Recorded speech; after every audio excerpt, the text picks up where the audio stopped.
A lot of savings, especially when you tag that with the incredibly fuel-efficient Toyota hybrid models.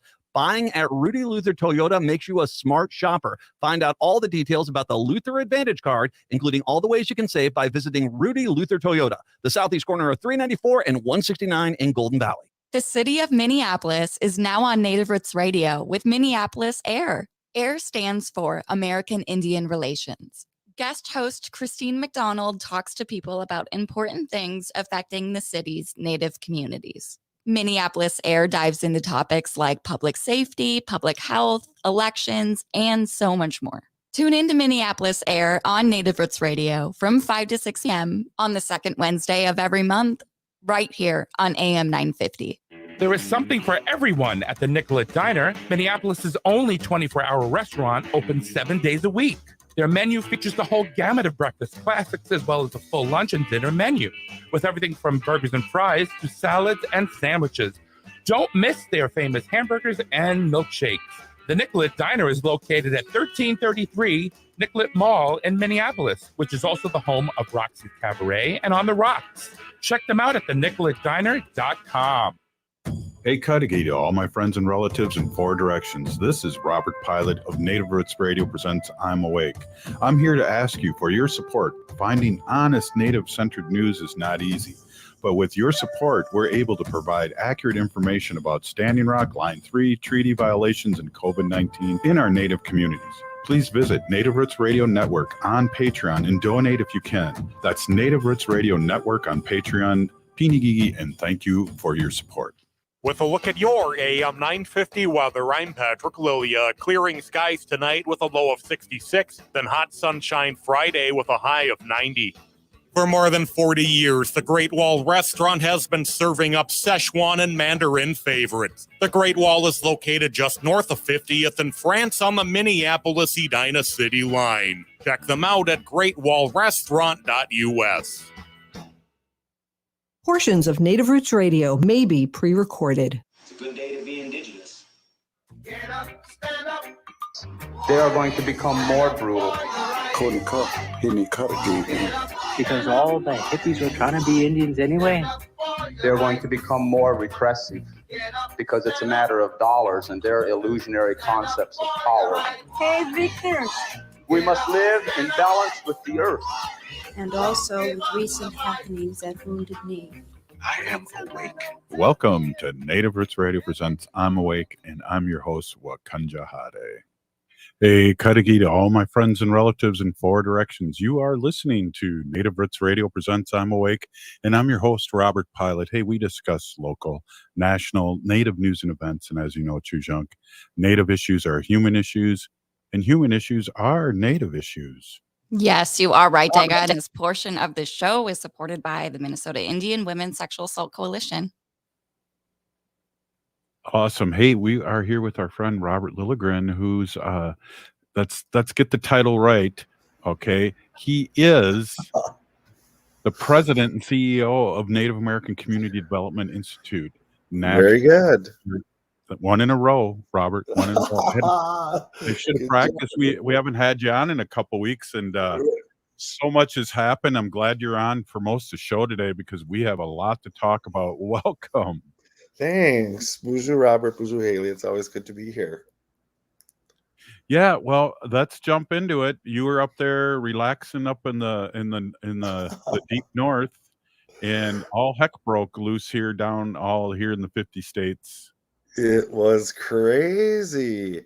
So I was in a very serene and sort of spiritual spot on the shores of Gitchagami, Lake Superior, and then all this news started to pop all around me, and it was around us, and it's really something.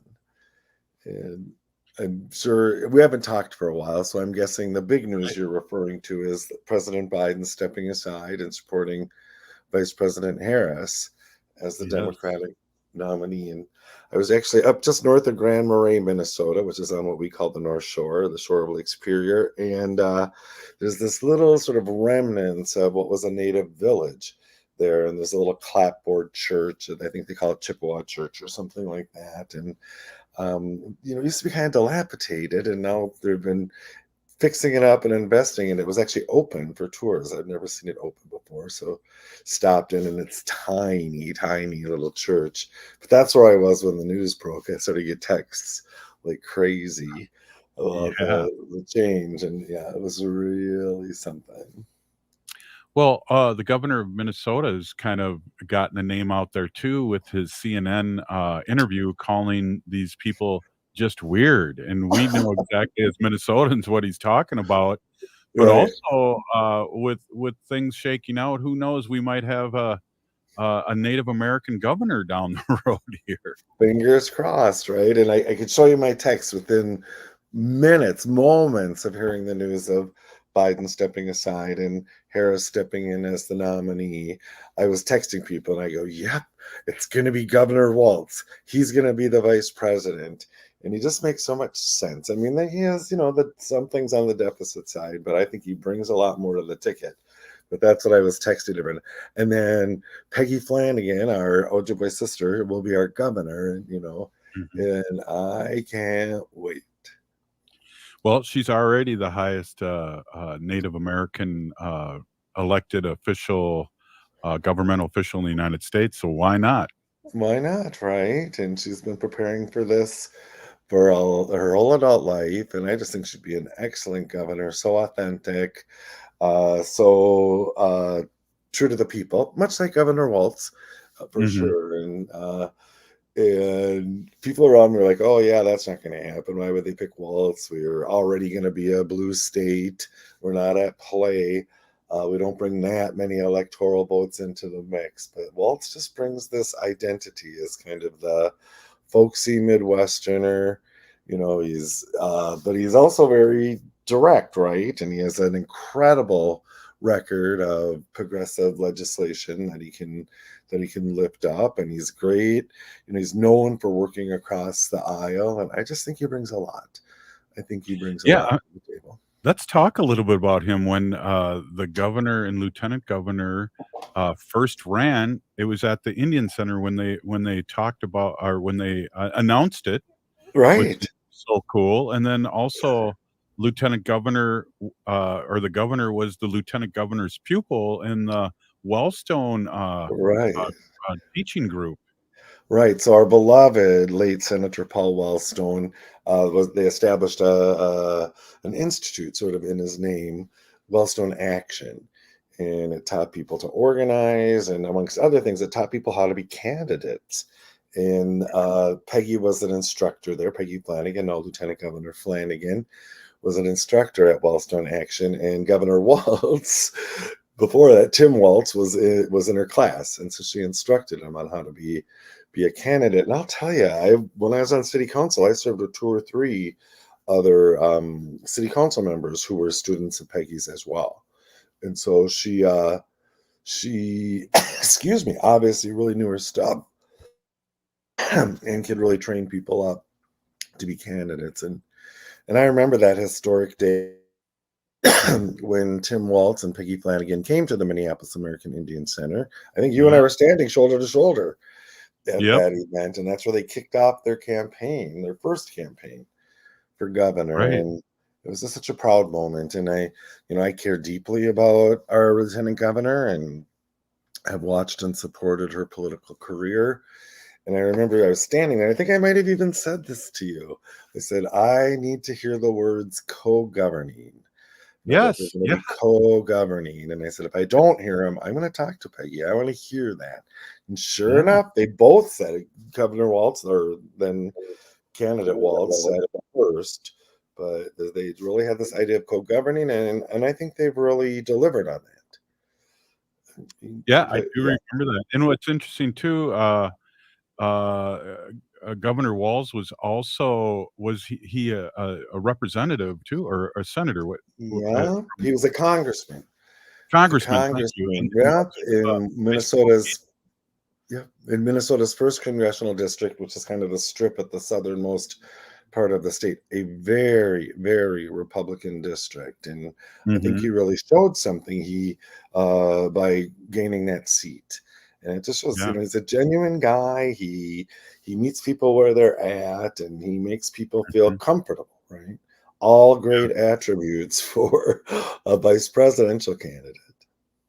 Well, I know Haley, she was impressed because when Haley started working with us here on Native Roots Radio, the governor called me by my first and last name and asked how Wendy was. And so I was hobnobbing with the big shots. I got to get a quick selfie just in case he becomes vice president. You are always hobnobbing with the big shots, Robert. So that doesn't I tell him I surprise know me. I tell him I know Robert Lilligren. All right, right. Well, that's one of the things I've been saying to my circle when Governor Waltz becomes Vice President Waltz and Lieutenant Governor Flanagan becomes Governor Flanagan. We'll have direct access to both the governor and the vice president. And how often does that happen for Native folks? Yeah, I hope the lieutenant governor doesn't change your phone number because I use it very sparingly. And no, I'm just, but yeah, excitement galore. And also, we had both Lieutenant Governor Flanagan and Lieutenant Governor Rodriguez on Monday's show, and that was dynamite. And we started the week off with some really political talk, and we're going to be ending it tomorrow with State Senator Mary Kunesh. But I always, even when we're 2 hours on Saturdays, really enjoy talking politics with you, Robert. And yeah. And as we kind of wrap up this Governor Waltz conversation, or maybe we won't wrap it up, but Waltz as a vice presidential candidate, we'll know soon, right? We'll know in just the next few days, which will be great. But there was a little bubble floated out of the Harris campaign that really echoed this kind of co-governing model that Waltz and Flanagan really lifted up. And I thought, wow, that's really close to Walt's language. So I'm taking that as a sign that Waltz is penetrating that campaign messaging at the Harris camp. Hey, we'll be right back. Our camera's frozen. Thank you, Haley, because I still think it's 5:08, and we'll be right back after this short break. Ooh, stay with us.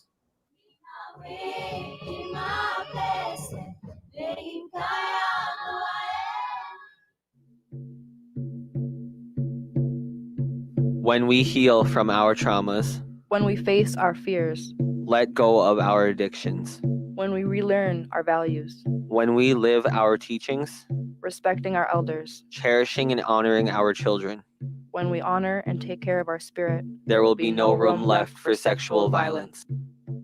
Sponsored by the Minnesota Indian Women's Sexual Assault Coalition.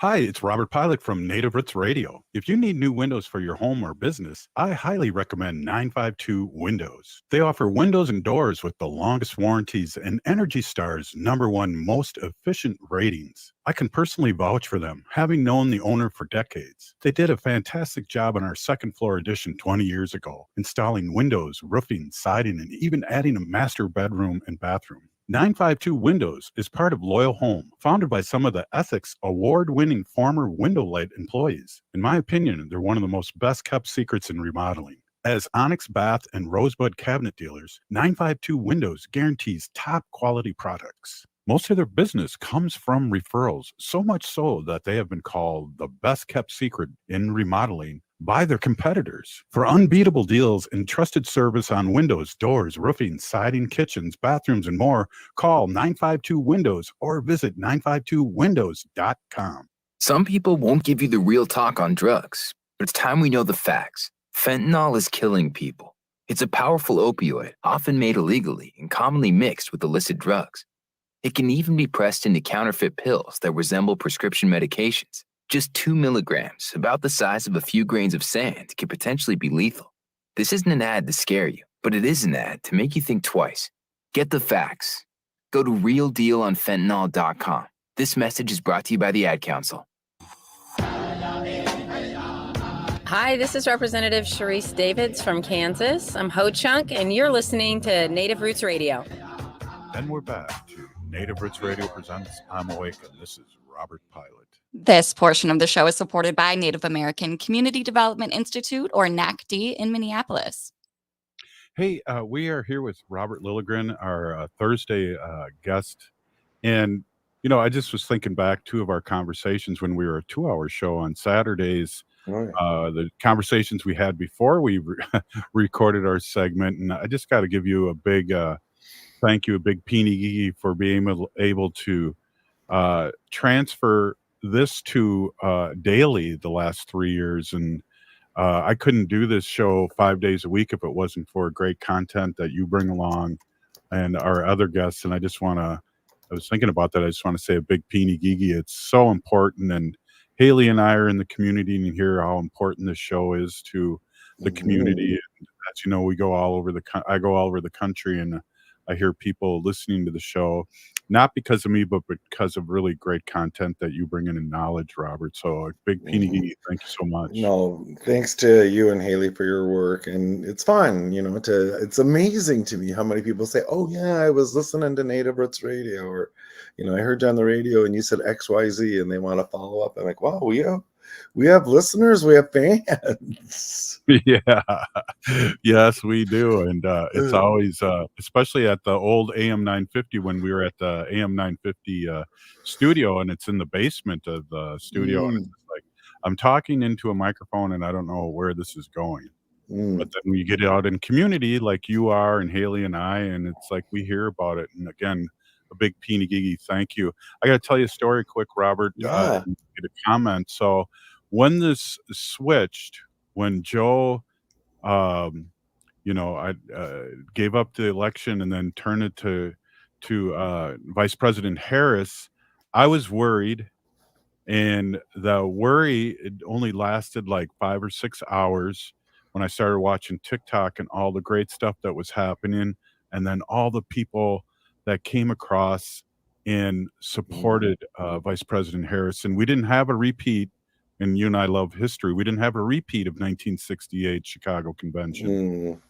Right. That idea of an open convention, and that's a bit of a concern. I think technically it might still be considered an open convention, but clearly Vice President Harris has the support and the delegates to gain the nomination. And now it becomes very technical, right? It's kind of rulesy, and as we lead up to her actual endorsement and nomination. But yeah, no, the minute I heard it, I got to tell you, Robert, I was elated. I had no worry at all. It was just like, it felt like a huge weight was lifted off, in all respect and gratitude to President Biden. I mean, he's just had, President Biden had to be shown multiple paths for Harris to win before he would be comfortable stepping aside. And so I've seen a little bit of analysis. There's something they call the Great Lakes path to victory, and it's where the Great Lakes states all go for Harris, and she can get to the Electoral College victory. And then there's what's called the Sun Belt. Oh, we just lost Robert. Well, Weird. yeah, it's lightning and thunder happening all over the place. Hey, I just want to remind everyone too that we're streaming on all social media, and we're back on X. Once Haley and I heard that the owner of X wasn't giving the orange one $45 million a day, we went back on it. So We good did. job on that, Haley. We're picking up steam again when he comes back on. It was just again, I'll have this conversation with you, Haley, is that I was like watching TikTok when I started feeling better. And then I'm feeling better about my job too, which is really weird. My real job, not my fake radio job. That about things that can go smoother here, or smoothly again. So totally excited. Hey, Robert, are you a trickster? Did you just morph into something here? What happened? My Google Chrome just shut down on its own. So I don't know, maybe someone's listening into our conversation and sabotage that. So Yeah. I apologize for that. Well, I was talking to Haley when you were gone for a second, and one of the things really that was really fun, I talked to Haley, and I've mentioned this many times now on the show, is that I talked to Haley the next day, and I said, "Oh my gosh, the Gen Zs are coming in. There's over $50 million in just a few hours," and Haley said, "I donated," and I was like, Good "Wow, for you." Yeah, that was the first time I've ever donated any type of dollar amount to any presidential campaign, or probably any campaign in general. But really, a lot of these donations came from people with small donations, small dollar donations. And when we talk about a lot of Americans facing struggling with finances right now, not able to put food on the table for families, not able to get bills paid, accumulating debt because that's the only way we can pay for things right now. So when we put, $5 or $10 towards a candidate, it's really because our futures are on the line. And we would like to be able to have a president who opens up the economy for younger generations and younger people entering the workforce. And, just hopefully one day Gen Z is able to buy the houses and have the families that we want and be able to afford to do that. Beautifully put, Haley. Good for you for contributing. It's amazing. I think that big chunk into the hundreds of millions of dollars that Harris was able to raise in just the first few hours or few days of the campaign. I think the average contribution was $20. So that just Wow. shows you who's really, that's actual for real, like you were saying, Haley, grassroots support. And I think that's just super exciting. Well, Something to and be then I was excited about. totally, and I was going up to a bed, and Wendy said I gave 50, and I didn't really know what she meant. She said I gave $50 to the Harris campaign, and I said, right on. And Yeah. we were big Bernie supporters, so whenever we heard Bernie, I think his average was something like $28 or something. Whenever Sure. we saw Bernie or saw him in person or saw him on TV, we donated $28. Nice. But now we're ready here for the new wave here, and Yeah. I am really excited, and I was telling Haley when she was gone that this has really uplifted, like, what I do for a real job too. I didn't know I had kind of a little gray cloud over my head until this, and I've been really kinda skipping and jumping around and thinking, it might be a combination of this and some other things, but this for Yeah. sure. I agree. I felt more hopeful. I felt more hopeful than I have about the political climate for years, about the future of our country. And to Haley's point, the biggest voting block coming up is young people, right? And so Yeah. please, here's my request to you, Haley, and people of your generation, please save us. Yeah. Please. We're working on it. We will be coming in hot. I love it. I Well, love it. absolutely, and they are coming in, and it is a big thing, and, even though, it was maybe a lackluster, Gen Z happening, that they were gonna definitely take over the boomers in numbers, this next Mhm. election, but now it sounds like, big numbers, and, Right. that also reminds me too, Robert, how important it's always been, but, how important and how great do we have some organization like Rock the Vote Native Style to lean on?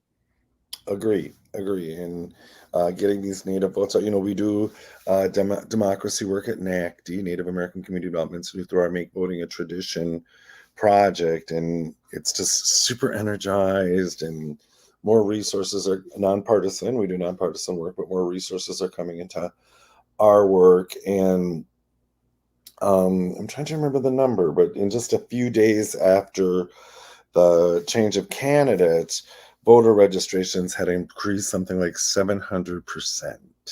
Yes. And that's people that weren't voting, right? Those are new voters, and that's a game changer in the outcome. And I'm like you, Haley. I'm like you, Robert. I mean, as soon as it happened, I said to my husband, I said, okay, now we're gonna really have to give. We're gonna have to get involved. We're gonna have to volunteer. This is for real. This is very winnable. Yeah, and, one of the things too, I don't remember what the statistics was, but when you said, we have to, help out, and, there was a big landslide of people signing up, to help too in the beginning of this, and it's still happening. It is. It is. It's super exciting. And again, So no let's disrespect to President Biden. I told all respect to him, Yeah. but there's a new excitement. So we got, like, a minute or so left here, and I wanna bring up the orange one in Chicago yesterday. And Haley and I were having a little, I guess I can't say it on air, but we were having a little, maybe we can talk a little bit about that, absurd things that were said. And does he really want to win the presidency? Like, Doesn't seem like it. It seems like he's narrowing his base of support every day. And it's like, keep it up. And he's just trying to pull the attention back to him, right? And pull the news cycle back to himself. But I don't think it's going to work. No, I don't. I feel good. I felt good with Biden, but now I feel great. Hey, this is Native Roots Radio presents I'm Awake, and we'll be right back with Robert Lilligren and Haley Cherry. Ho! Minnesota has the only original wolf population in the continental United States. And 80% of Minnesotans believe the wolf should be protected. Howling for Wolves is asking Minnesotans to respect our true wildlife manager, the wolf. Their survival is critical to our ecosystems, our communities, and even our economy. As highly intelligent animals with strong social bonds, Minnesota wolves deserve to be protected and admired. Learn more at howlingforwolves.org. Let's live and let howl. J&S Bean Factory is a native-owned, community-supported, cozy, artsy coffee shop which offers roasted on-site beans, live music, and baked goods. Relax in the beautiful outside patio. City Pages writes, voted top 10 coffee shops. Tucked into a quiet corner of St. Paul's Highland Park neighborhood, this coffee shop roasts beans on-site from the best coffee-growing countries in the world. Located at 1518 Randolph Avenue, St. Paul.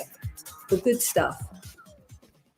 Bonjour, hello. My name is Wabin. I am an enrolled member of the White Earth Nation, descendant of the Navajo Nation, and co-chair of the Indigenous Employee Resource Group with the Minnesota Department of Transportation. MnDOT is hiring for a variety of positions from road maintenance to accounting and more. We offer great benefits. For more information or to set up a one-on-one resume and application assistance, visit mn.gov/careers, or you can text or call 612-257-2388. 612-257-2388. It will be back to school before you know it, making this a great time to help your child get up to date on all their immunizations, including the MMR vaccine. The MMR vaccine is safe and effective and is the best way to protect your child from measles. Hennepin County Public Health is hosting free vaccine clinics for children ages 0 through 18 this summer and fall. No registration is necessary. Our next vaccine clinic is on Friday, August 2nd at Centro Tyrone Guzman in Minneapolis. Learn more by visiting hennepin.us/immunizations. AM 950 KTNF, St. Louis Park, Minneapolis, St. Paul. At Better Futures Minnesota, we support Minnesota's environment by working towards zero waste and the transformation of the lives of men in our workforce development model. Better Futures Minnesota engages men with histories of incarceration and homelessness. Our approach reaffirms each man's dignity, instilling self-discipline and behaviors that empower them to achieve self-sufficiency and a better future. We set hard-to-employ men on a pathway to independence through employment in our reuse retail warehouse and work crews, specializing in building deconstruction, property maintenance, appliance recycling, and janitorial services. We strive to create a sustainable future where social equity, economic opportunity, and environmental justice intersect. By addressing these interconnected challenges, Better Futures Minnesota works towards building resilient, healthy communities for all Minnesotans. We believe that true sustainability can only be achieved when all members of our community can thrive. Join us in making a difference. Visit us at betterfuturesminnesota.com and donate today. Are your remote workers putting your company at risk? Not sure what steps to take to secure your data? Hi, Mark Sommerfeld from Rymark. The Rymark team is guiding our clients through these difficult times. In fact, demand has been so high, we created an easy-to-follow guide with the 5 steps to securely work from home. It's yours free. Download our 5 steps to securely work from home now at rymarkit.com or call 651-328-8900 for a no-cost how-to discussion. With a look at your AM 950 weather, I'm Patrick Lilia. Clearing skies tonight with a low of 66, then hot sunshine Friday with a high of 90. For more than 40 years, the Great Wall Restaurant has been serving up Szechuan and Mandarin favorites. The Great Wall is located just north of 50th in France on the Minneapolis-Edina City line. Check them out at greatwallrestaurant.us. You're listening to Native Roots Radio. This is Spirit from Reservation Dogs. Get up and listen.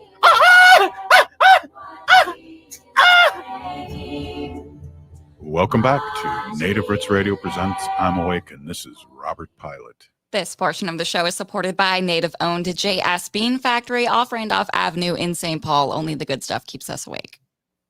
Hey, we are here with our friend Robert Lilligren, President and CEO of Native American Community Development Institute here in the Twin Cities, Minnesota. Before we get going into a dark circle here with what the orange one said yesterday, I want to talk something super positive, and we have something going on here at the gallery, All My Relations Gallery, very soon here, and I wonder if we could just talk a little bit about that, Robert. Yeah, sure. So there's an artist. Their professional name is Jennifer White, and they put up a beautiful show. It opens on Saturday at All My Relations Arts Gallery. If you're in the city, it's right on Franklin Avenue on the American Indian Cultural Corridor, and it is stunning. It is a stunning show. It's all mounted. The gallery looks great. We have a little preview tomorrow for some funders and media, and then the big show opens on Saturday. And it's so exciting. It's kind of this haunting. I don't know if you've seen any of the images yet. Mostly Quay, mostly women, very kind of haunting, powerful haunting images. And I'm very excited to meet the artist and to see how people was, oh, perfect. Thanks, Haley. Yeah. I mean, isn't that something? That is so striking, that painting. And so they're all kind of in that similar vein. And one of the exciting things, Angela Chu stars, the All My Relations Arts director and famous public artist in her own right. And her goal is to sell out the show, to sell every painting on the show. And I'll tell you, before we could even get the show up on the walls, they were just kind of moved around the gallery, kind of placing and then things. 3 of them have already sold before the show opens, before the paintings are even on the walls. So I would encourage folks to come out. I know it's such appealing and compelling work. Well, Haley, you're gonna have to get down there because tomorrow we're not supposed to talk about this in an Indian way, but I'm gonna be a choka here tomorrow. Yeah.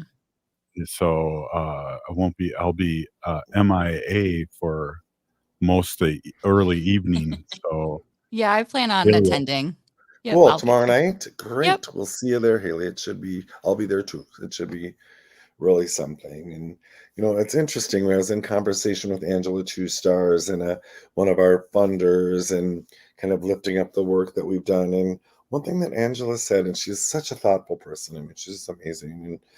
And she said, we really try to cater the shows to the artist's needs. And so for this artist, she is trying to lift up sort of a commercial presence, right? So selling her paintings is really important. For the last show, Frank Buffalo Hide, another stunning show, he was very interested in having museums acquire his art, and I think we were able to secure one museum, or he was, through the gallery, one museum acquisition and 2 or 3 other inquiries about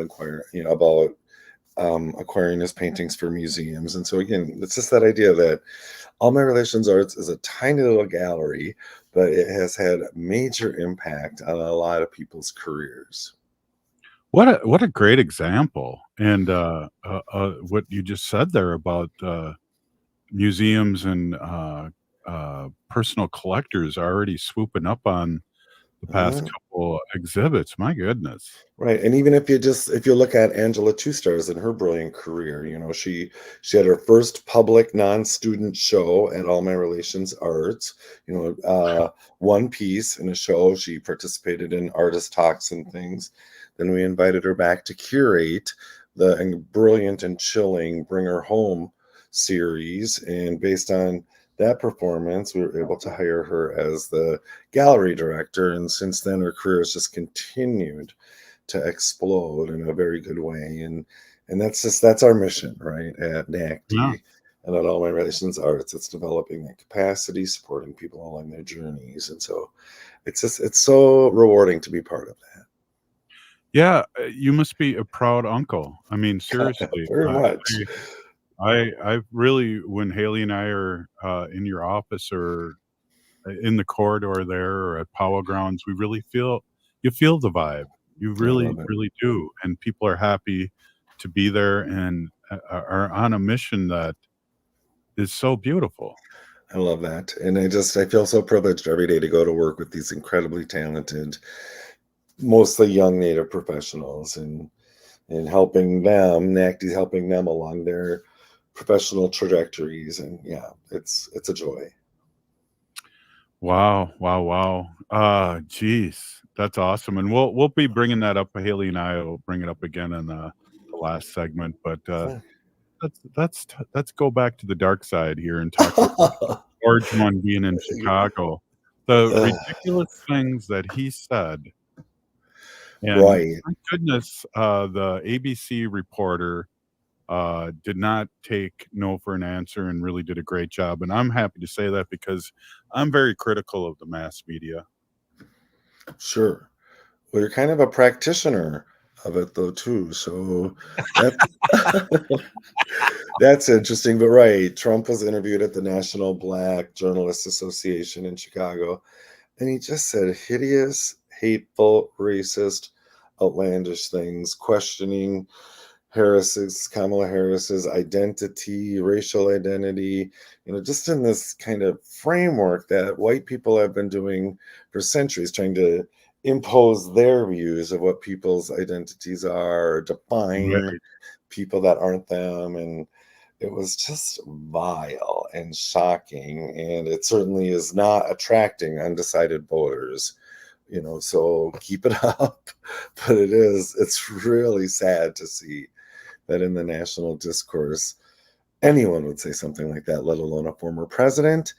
And it's really, I think, helping our side. It's interesting point that you bring up too, because I haven't heard it a lot lately, but when I was younger, I used to hear it a lot. It's like people would just randomly go, "Well, how much native are you?" Oh, right, Like, what does right. that Yeah, matter? yeah. Enough to kick your. Oh, never mind. Yeah, Right. No, I agree. When I was on city council, I once had a reporter, high profile reporter in the city, shout across a restaurant, Maria's Cafe, right there in the American Indian Cultural Corridor. And he said something like, "What's your blood quantum?" or something like that. And I was like, oh Wow. my God.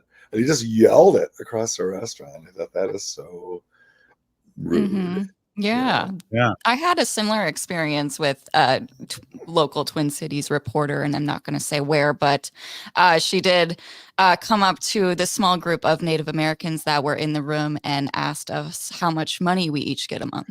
I hate questions like that. It's so Yeah. ignorant, Yeah. but you educate, you do your best, but it Right. does get a little tiresome. Well, and two, we got to remind this in a good way to our listeners out there. And I've experienced visually and personally in the last month somebody just randomly coming up and grabbing my medallion and then there's a friend of ours, Corey Medina, who handled it. He's a musician and handled it very well. A person grabbed his ponytail. He Oh, yeah. thought that was okay, and it's just like he's schooler in the fact that we're not white people feel privileged to do things like that, and please don't do it. And he was really calm, but it was really powerful what he said. He didn't go off, but just that we're still here. We're not zoo animals and things like that. Right. We're not here for your amusement. Right, right. Only when we're joking around here on AM 950. Right.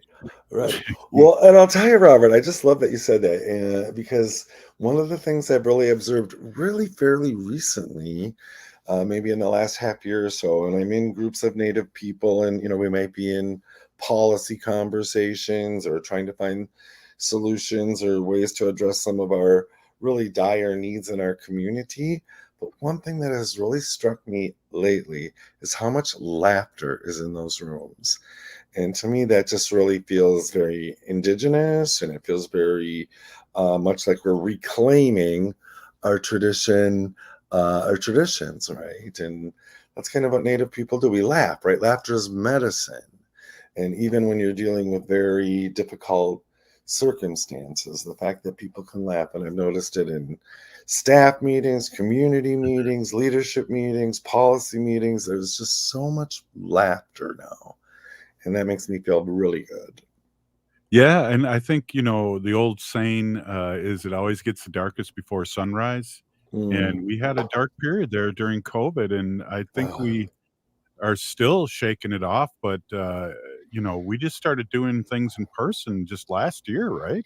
Right. And it's almost hard. There's that time, flex that happened during COVID. And so sometimes it's hard to even remember Right. that how different life was before and what life Mhm. is like now. And yeah, there were good lessons to be learned through that COVID era. Still learning them. Yeah, exactly, and I know that, in the last year, you were talking about the last 6 months, but I'll say the last year, people are so excited to get out again and really are in full force, and, the opening, we've talked about this, but the opening of, the Indian Center was amazing by how many Right. people that I haven't Yeah. seen in years or quite a few years that were there, and it was unbelievable.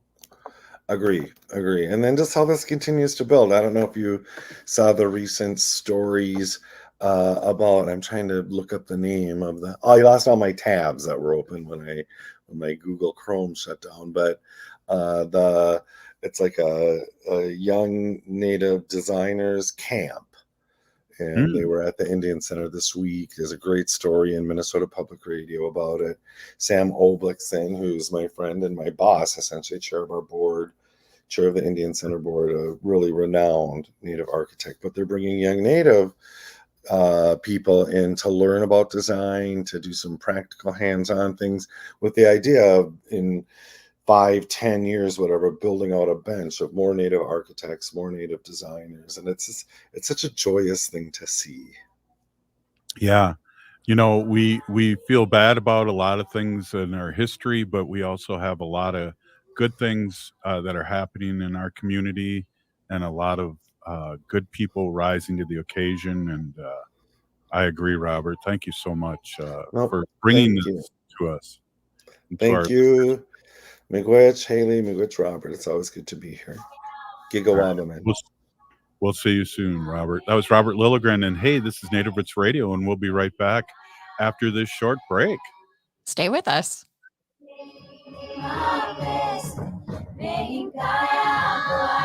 The city of Minneapolis is now on Native Roots Radio with Minneapolis AIR. AIR stands for American Indian Relations.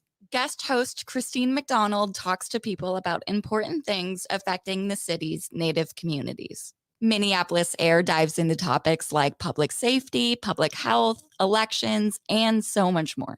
Tune in to Minneapolis AIR on Native Roots Radio from 5 to 6 p.m. on the second Wednesday of every month, right here on AM 950. The Powderhorn Art Fair is celebrating 33 years of community and local art on the weekend of August 3rd and 4th. This year's event will be the biggest yet, with a record number of artists and vendors. Over 190 local and regional artists will exhibit their work, offering diverse art from clay and digital art to jewelry and woodwork. Floral and garden vendors will bring extravagant bouquets and blooming artistry to the park. And the Powderhorn Art Fair will highlight local businesses, arts nonprofits, and eco-conscious upcycle artists. Whether you're an art enthusiast or a casual buyer, there's something for everyone. Plus, enjoy sweet and savory treats from more than 20 food trucks. There's the kid-friendly family zone, packed with creative activities. And don't miss the on-site DJ providing vibrant sounds throughout the weekend. The Powderhorn Art Fair is free to the public, with proceeds supporting PPNA community initiatives. Make plans to head to the Powderhorn Art Fair on Saturday and Sunday, August 3rd and 4th from 10 to 5 at Powderhorn Park in Minneapolis. More at powderhornartfair.com. J&S Bean Factory is a Native-owned, community-supported, cozy, artsy coffee shop which offers roasted on-site beans, live music, and baked goods. Relax in the beautiful outside patio. Cindy Pages writes, voted top 10 coffee shops. Tucked into a quiet corner of St. Paul's Highland Park neighborhood, this coffee shop roasts beans on site from the best coffee growing countries in the world. Located at 1518 Randolph Avenue, St. Paul. The good stuff.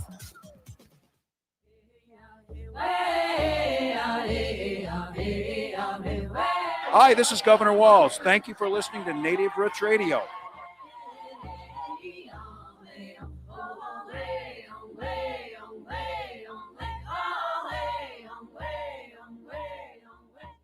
This portion of the show is supported by Howling for Wolves, protecting wolves for future generations. How? Hey, welcome back to Native Roots Radio. And we got a few things to talk about, but I just want to say, Haley, too, it's always so great to have our guests come in and really hit home runs with their knowledge and their background. And we're just blessed here at Native Roots Radio to be able to amplify all these great voices. Yeah, really. I've learned so much over just the past year of being on the show from all of our guests, but just getting to know our weekly guests over the year. It's been, it's had a huge effect on me. So I'm very grateful as well for our guests. Yeah, right on. Hey, we got a few things going on this weekend, and we like to talk about it and get people fired up prior to it. So today's a really good day to talk about some of these things that are happening. Haley, I know there's something happening down in the Upper Sioux community. There is, yeah, lots of really great things going on in our community during these upcoming next 2 weeks. This weekend, the Upper Sioux Community Powwow will be happening Friday through Sunday, August 2nd through 4th in Granite Falls, Minnesota. It's free admission and everyone is welcome. Grand entry times will be 7 p.m. Friday, 1 and 7 p.m. on Saturday, and 1 p.m. on Sunday. Everyone's invited. So if you're listening to us by Granite Falls, stop in and support the vendors out there, and anything out there for sale. Always a good question, especially with the state fair coming up. Ask people who made this and what tribe are they from and where are they from, and start a conversation. And believe you me, if you ask a Native American that, they'll be proud to tell you where it is. It's the people that are stealing our art and not doing it in a good way will not be able to say who they're related to or who they're married to or any of those things.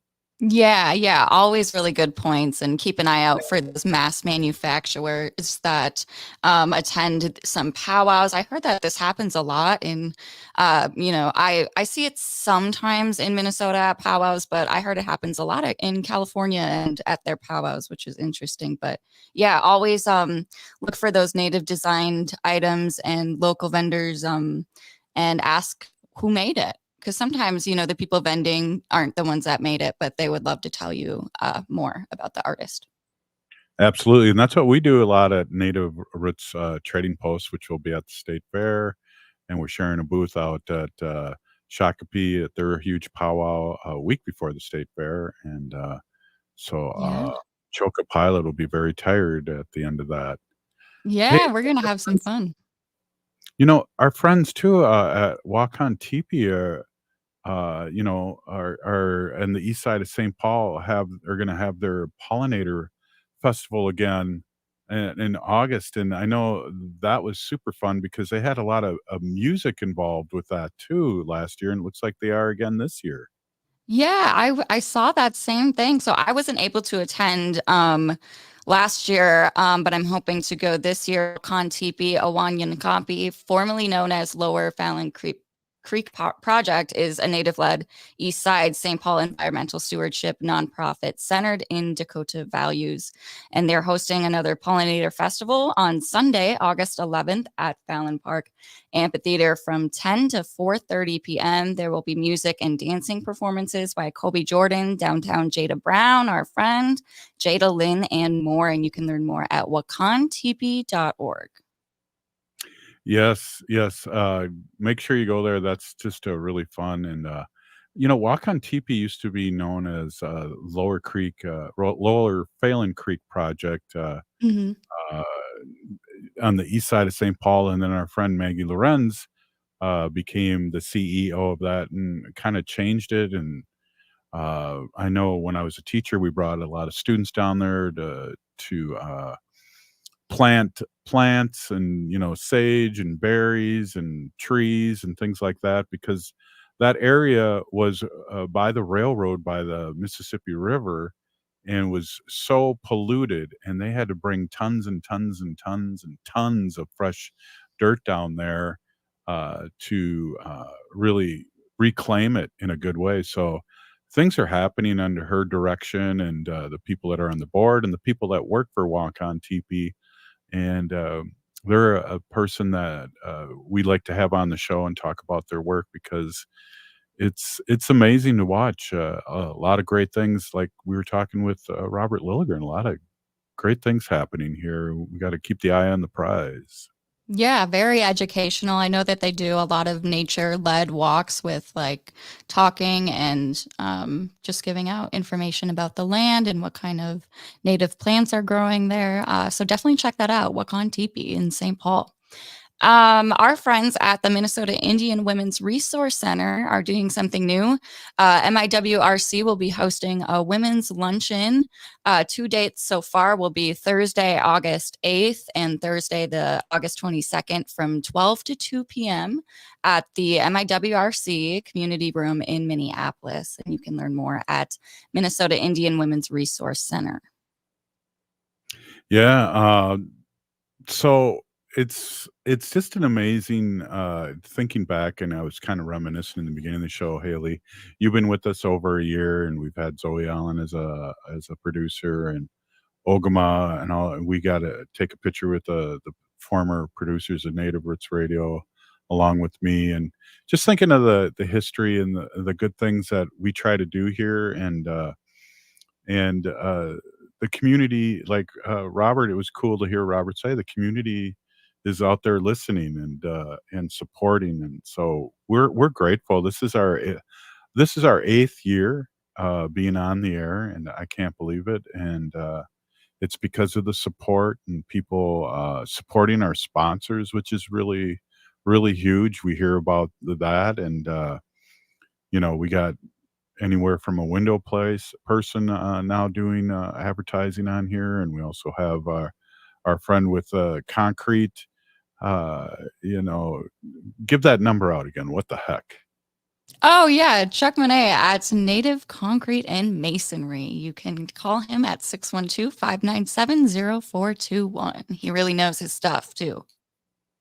Yeah, he's was brought up into it. His father, it's handed down to his father, and it's great. True crafts people, craftsmen and craftswomen. I mean, I wouldn't know how to lay concrete down. I'd probably be heading towards my house and flooding out my house every time it rained. And we've been getting a lot of Me rain, too. so I think about these things. Right. Yeah, it really is the community. Like we wouldn't have all this great content if it wasn't for our guests and people boots on the ground in community. And we just are happy to amplify the good work that's going around Indian country. And speaking of good work, last thing I want to get in here quickly, American Indian Education is supplying free backpacks and school supplies for Minneapolis American Indian students. You can pick these school supplies up for free on Monday and Tuesday, August 12th and 13th at both Minneapolis Davis Center and South High School. Again, American Indian Education will be supplying free backpacks and school supplies on the 12th and 13th. Yeah, it's always a good thing. I know St. Paul does this, and I know the local tribes do that for their urban and Indians. And I know we do at Ho-Chunk too. We support our youth with a nice backpack and some materials. So it's awesome that we're helping ourselves and helping others, and that's the way it should be, and that's the way it is in the Native community. So, Haley, great show again. You We're too. on a roll here. We're on a roll here. Cross keep your it up. fingers. Oh, that's all right. Hey, if you're listening to the show, you're part of the resistance. From Chief Plenty Coops, the ground in which we stand on. It's sacred ground. It's the blood of our ancestors. We need to resist, divest, join a group, run for office, and vote, vote, vote. We're still here. We are the seventh generation. And free Leonard Peltier. Now.